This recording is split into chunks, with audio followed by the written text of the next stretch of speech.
Hey everyone, welcome to the Mission Driven Life podcast. This is episode 194. And go, guys, cool thing about today is that I'm talking to you about today about the 21 Irrefutable Laws of Leadership by John Maxwell. And so many people have asked me about this book. So many people have talked to me about this book. And I want to share the importance of this book and what it means for me. And because maybe you could take this into your own values, your own life, and also your own leadership, because this is one of the most impactful books that it has in my own life, and it is such a useful tool that I use in my own life. You guys can take it or leave it. I know it's been very powerful for me.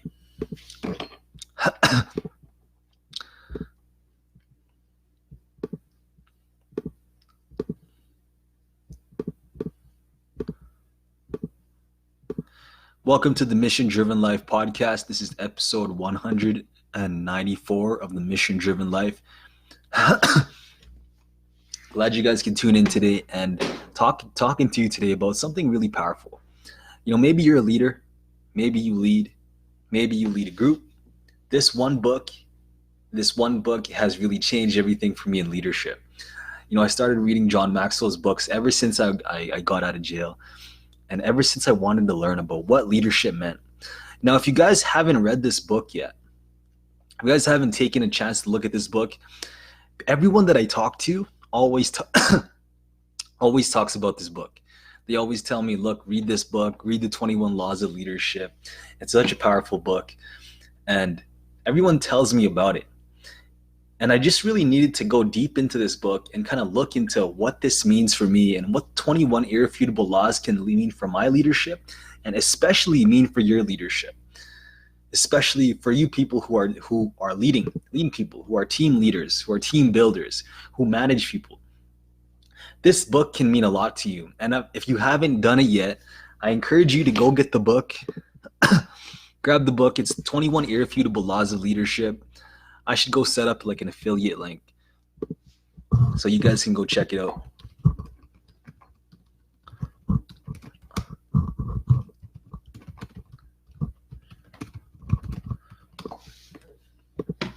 So basically, I want to give you my take on the laws. I want to give you my take on the laws, my take on how this shows up in my life, and how the 21 laws of leadership show up. So in the next 21 days, we're going to be diving into what this means. We're going to be diving into the 21 irrefutable laws of leadership. And the cool thing is about this book is that I didn't write this book. You know, I didn't write it. I didn't learn about it. But I did get a chance to read this book, to dive into this book, to take notes on every chapter. Because this book has been such a very powerful tool for me. So I suggest you guys get the book too. Now, maybe if you haven't watched or know what I'm talking about, John Maxwell is one of the most the expert on leadership. He wrote the book that made sure because he wanted to impact the lives of other people. Inside this book, he wrote different stories and examples of leadership. He talks about his strengths. He talks about how he did it, how he connected with people. And then he talked about his own experiences while he was leading people. So this book is one of the best. John Maxwell is known as the top leadership expert in the world. And I learned from him. I'm actually on the John Maxwell team. I've invested into the program to get his coaching certification. And John Maxwell is the guy. If you guys look up his name on Google, he is a top expert on leadership. So let's dive into this, because today is going to be a little introduction of what I'm sharing, right? Now, leadership is important to me.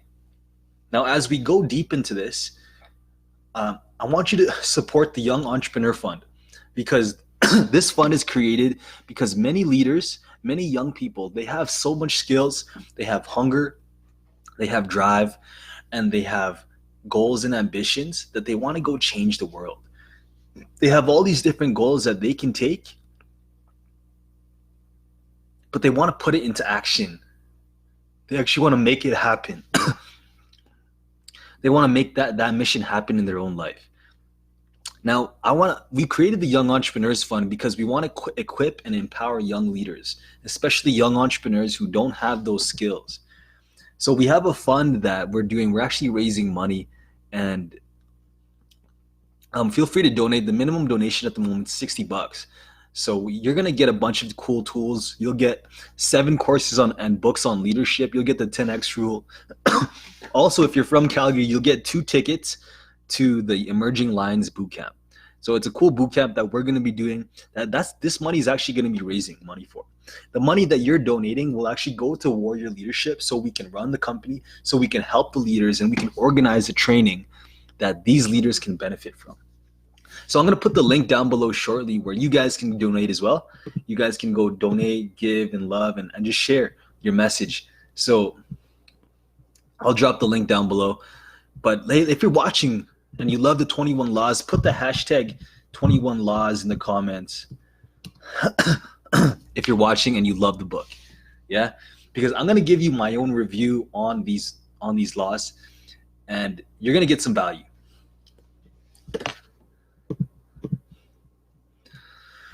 So it's been a great book. Like I said earlier, this book had a huge, massive impact in my life. It's been super influential. It's been one of the first books on leadership that I read, especially when a lot of people were trying to recruit me into network marketing. When I was younger, or even now, people are still trying to recruit me into network marketing. People want me to join. People want me to join their team. All these people want me to join their crew.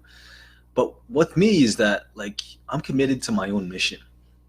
I'm focused on my own dream, that so many people want to recruit me. But one thing that they shared, that these network marketing managers and SVPs and presidents have shared with me is this book. They told me about this book. I remember this one lady that I met in a coffee shop, and she told me about the 21 Laws of Leadership book. Such a great book. Now, these laws aren't ideas. These are laws, not ideas or theories. He considers them as a must. When John Maxwell talks about these, he considers these laws as a must for leadership. And he talks about how they're irrefutable. These laws are irrefutable, that you can't change them. You shouldn't be argued. So I'm going to go down this list of the laws. I'm going to talk to you about kind of what they mean to me, and then we're going to go deeper into them within the next 21 days. I hope you're excited, because I'm so super excited to share these with you and kind of talk about each and every one of these and what they mean for me and what they can mean for you. And I'm gonna be refuting these a little bit. Maybe I'll challenge John Maxwell a bit. But hey, if you're watching, put the 21 laws, put hashtag 21 laws into the comments. Put the hashtag in the comments if you're watching, just so we know that you're here and you support us, yeah? Cool. Now, as we go through these laws, I'm going to give you a little tidbit about it, and I'll move into the next one. We'll go deeper into the next couple of days. So the first one is the law of the lid. It talks about the leadership. Someone's ability to lead determines on the person's level of effectiveness, right? Basically, long story short, what that means is that someone's ability and someone's level to lead, it comes from their level of effectiveness on how they lead, right? So, in this chapter, he talks about someone who wants to be effective in the team or in the office or in the sales. What they need to start doing is that if they're starting to lead and if they want to start using the law of the lid, is that they need to start having influence. Everything falls on influence. So if a leader has high influence, but big goals, but he has high influence, that means his potential is going to be huge. He's going to be expanding. But let's say if the laws are low, let's say someone's leadership potential is low, but they have huge ambition. That means they'll be only effective this high, this long. But imagine if you had leadership and influence with people at a high level. Do you think you'd be able to bring people together? Do you think you could grow people? Do you think you could expand people if you were higher? So then we're going to cover that. The second one is the true measure of leadership is influence, which is the second law. He talks about the second law of the laws of leadership. This is the law of influence. That's what all leadership is. It's all about influence, guys. Some people think it's about different things, how much money you make. It's all about influence, though. Because look, if you can lead people, if you can bring people together, but you don't have influence and people don't respect you, people don't see you as a leader, people don't see you as someone to follow, there is no influence there. You can't lead them. If people don't follow you, if people don't listen to you, people don't respect you, no one will follow you. Now, the third law is the law of process. The leadership develops daily, not in a day. Because this is true. Leadership is not really a destination. In this chapter, he talks about, leadership needs to be developed over time. And over time, leadership grows, expands. It doesn't just happen in one day and in 1 minute. Leadership needs to be challenged every day. Like me, for example, I'm developing every day as a leader. Sometimes I surround myself with people that are great leaders, that are strong at managing teams. But with me, I know that if I just try one new thing on leadership, or if I step into my leadership or get scared into my leadership daily, and I take one small action, I know it processes, right? The next one, the second, is the fourth law, is the law of navigation. Anyone can steer a ship, but it takes leadership to chart the course. Because anyone can drive the car, right? Anyone can drive a car, but it takes a leader to lead the unit, to lead the ship, to lead the team, to lead them, the teammates to move left or right. The fifth law, a law of addition. The leader's job to add value. It's the leader's job to really add value to people, whether that's your employees, whether that's your teammate, whether that's volunteers, whether that's your girlfriend or your boyfriend or your husband, whoever it is, you need to add value. It's important that we start adding value to them and serving them. One thing that I do to add value to my team is I make sure I check in on them. I make sure I give them tools, I give them access, I give them training and equipment so they can lead. That it's important to do that, because if I'm just taking from my team and I'm not giving time, it can be a challenge, right? Okay, let's go to the next point. It's law of solid ground. The trust, trust is the foundation of leadership. Trust is one of the biggest things in leadership that people don't understand. And trust happens when you keep your word. So my take on this chapter is that in order for us to lead, we have to keep our word. People need to trust us as a leader.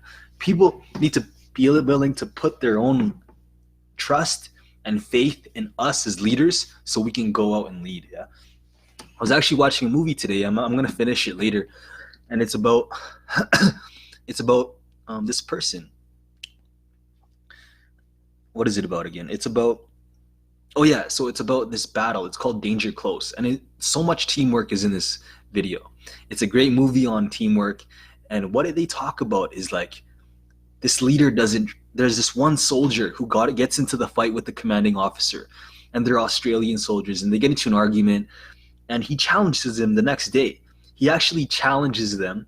He challenges the leader. He actually pushes him in the trench. He's like, what the fuck is wrong with you? I don't trust you, because some people died, right? In the movie. But what is really cool is that the followers need to trust the leader. Your followers and your team, they need to trust you. They need to make sure that you can lead them in the right direction. They need to trust that you will keep your word. They need to trust that you have integrity and that you are a man of honor. Because if people don't trust you, if people don't think that you are their leader, they won't follow you. They actually won't. They'll just follow someone else. Or maybe they'll step into their own leadership. But if people don't follow you and if people don't trust you, don't be surprised that people won't lead. Now, the next one, the law of respect. People follow leaders that are stronger than themselves, right? And let's say you're a leader who has level 1 leadership skills. Let's say your skills are at a level 1.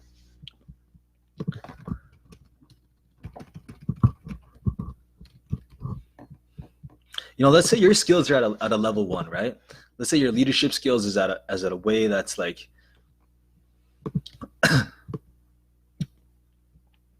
let's say your skills are at a high level, right? Now, you're going to naturally follow a leader who has a level 10 leadership. You're going to naturally want to follow a leader who has higher leadership skills than you. If you're a level 10, you're not going to follow a level 1 leader. If you're a level 10, you're going to want to follow a level 12. So someone who has stronger leadership skills than you do. Now, I want you to think about that, because if you can really rate yourself, and inside this book, John actually asks us to rate our own leadership level on a 1 to 10. And the cool thing about this is that maybe you can start rating yourself and kind of like giving yourself an honest thought, be like, hey, where am I as a leader? Where am I? Am I strong in my leadership? Can I communicate? Can I build a team? Can I inspire my team? Do I need to hold people accountable? Where am I on my leadership right now? Am I low? Am I high? Where am I at, right? Now, the next thing I want to talk about is law of intuition. We all have our own opinions. And the cool thing about intuition is that leaders have their own intuition in a way. If you do know what I mean by that, like, I think women are really strong and have great intuition. They know when they feel. It's kind of like cats. Cats can feel energy. Cats can feel a certain way. And cats can actually cats can feel happy and cats can feel sad, and they actually feel someone else's energy, right? So that's like a leader too. A leader can really feel someone's energy. They can feel what's right. They can feel whether that's a wrong decision.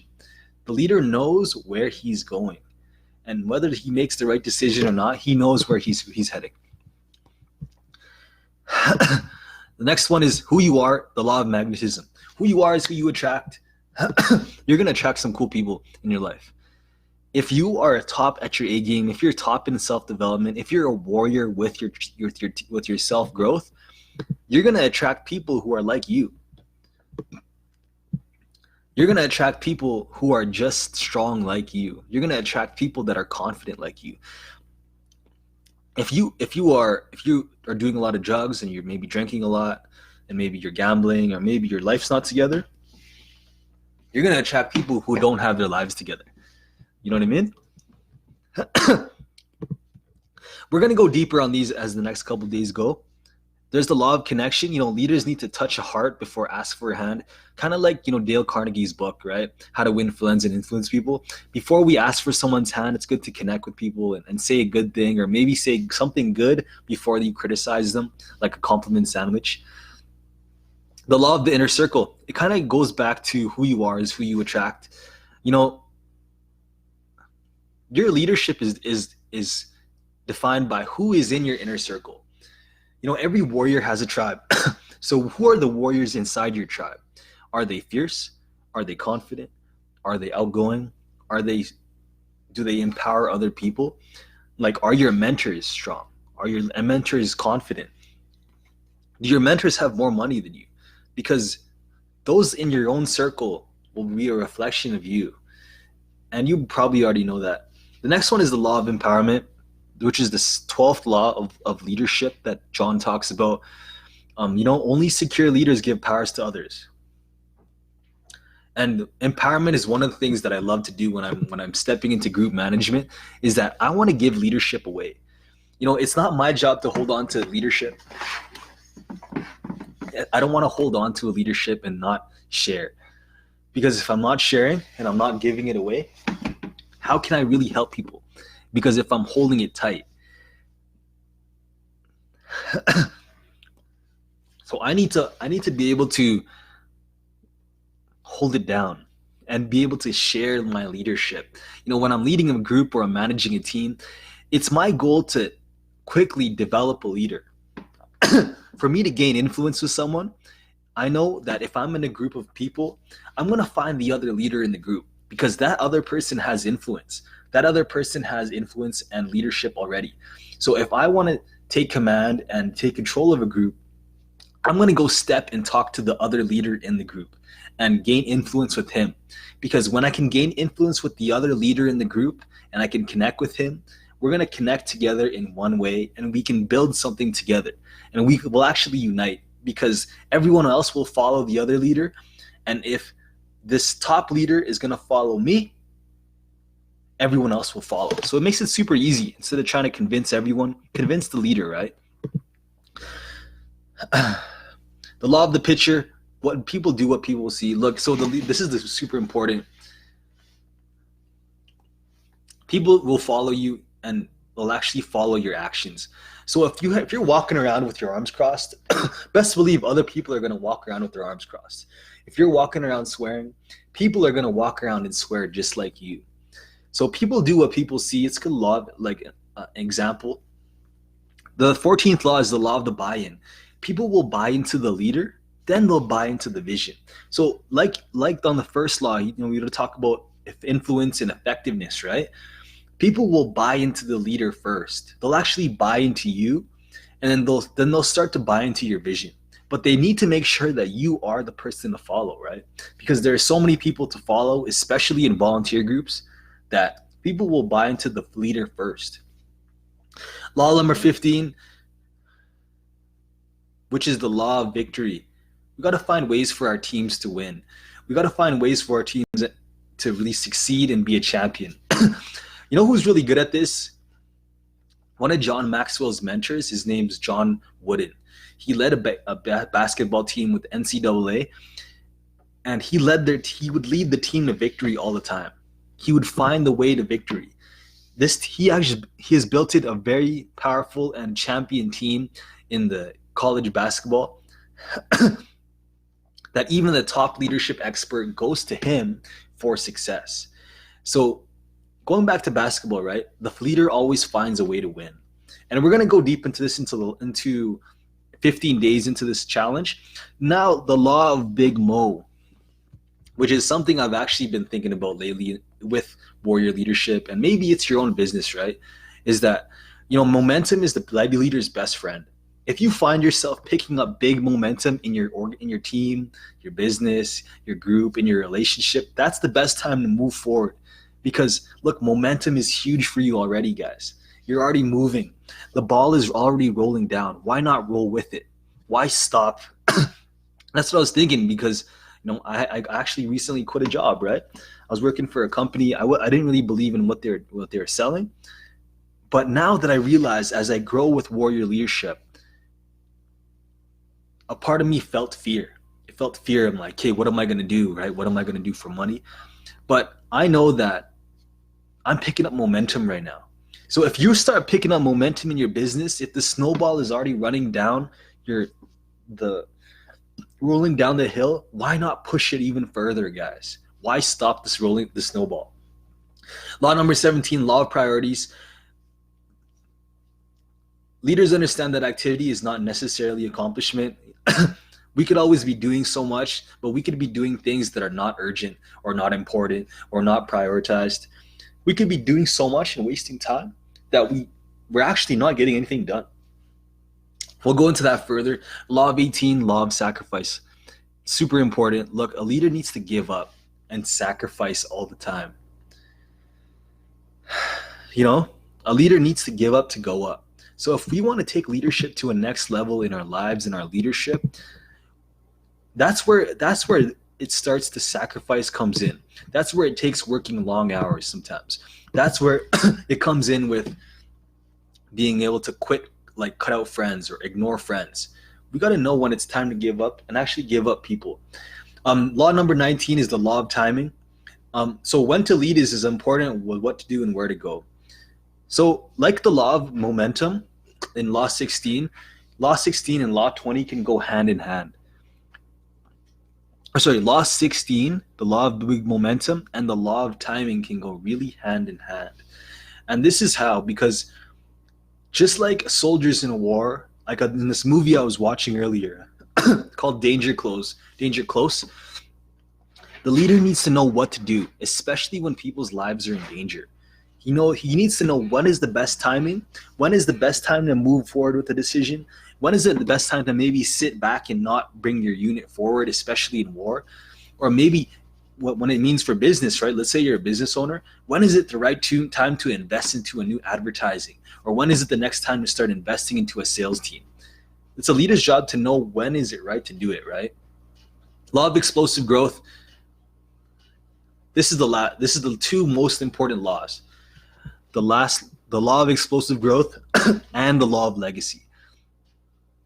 Look, to add growth, lead followers to really to grow your team and to grow your organization, we can always lead followers, right? To lead people who are already happy, who are already supporting you. But the biggest challenge is, if you really want to multiply your organization, is to build other leaders in your team, to find other leaders in your team, to find leaders that are really hungry, to find the leaders that really want to change and take action on things. So if you want to do that, if you really want to explode in 10x, start building leaders in your organization. John Maxwell talks about that all the time. Start building leaders. So we're actually starting to build team leaders right now. We're getting our team handled. One of the teams we're building is that we're starting to build a team right now. And I'm looking for that one leader who can help me, and actually I can multiply myself. So it's just not me, right? We can find other leaders. So the cool thing about this is, and a great example for this is network marketing companies. Network marketing companies that are really successful, network marketing companies that teach about recruiting, that teach about leadership development. Those network marketing companies that do already great things in business. What they teach in these network marketing companies, some people call it a pyramid scheme, is that they are always recruiting and elevating their leaders. So that reminds me of my friend. Her name's Marlene. She's with ACM. We were talking the other day about, all this. We were talking a couple years back on multiplying and developing leaders. And what they do is that it's their goal to find leaders so they can build a team under them. That way the organization multiplies. Sales multiply. People are making more money, revenue and sales. So that's the power of building that team, especially in network marketing, right? Now, the last one, the law of legacy, is, look, if you want to leave a legacy, it's important to find that leader who can succeed when you're gone. So when you die tomorrow, God forbid, knock on wood, if you die tomorrow, something bad happens to you and you leave this earth, the best way to guarantee a strong legacy is to find that leader that you develop, that you're building, that you're mentoring, that you're coaching and you're equipping, and then you empower them to lead your legacy, such as Apple, or such as Jack Ma, or such as Henry Ford. All of these leaders, when they built their massive companies, is that they found CEOs and strong leaders to take over, so that they don't need to run their business. They don't need to be inside their business. They can just find someone else to lead and their action and to take control of their organization, right? And that's what that means, where it means to leave a legacy. So if you really want to leave a legacy there, find that leader that you could develop and change and empower, because that person will carry on your legacy. But it can't be everyone, right? Not everyone fits that mold, because not everyone's that leadership type, or maybe not everyone fits your organization. Not everyone fits your mold. So as I share this with you there, I want you to think of leadership and the 21 laws of leadership. I need to actually start reviewing this book and to start looking into this book again, because I got to read up on my content. But I trust you guys love this. If you guys love what we were saying here, drop hashtag 21 laws into the comments. Let me know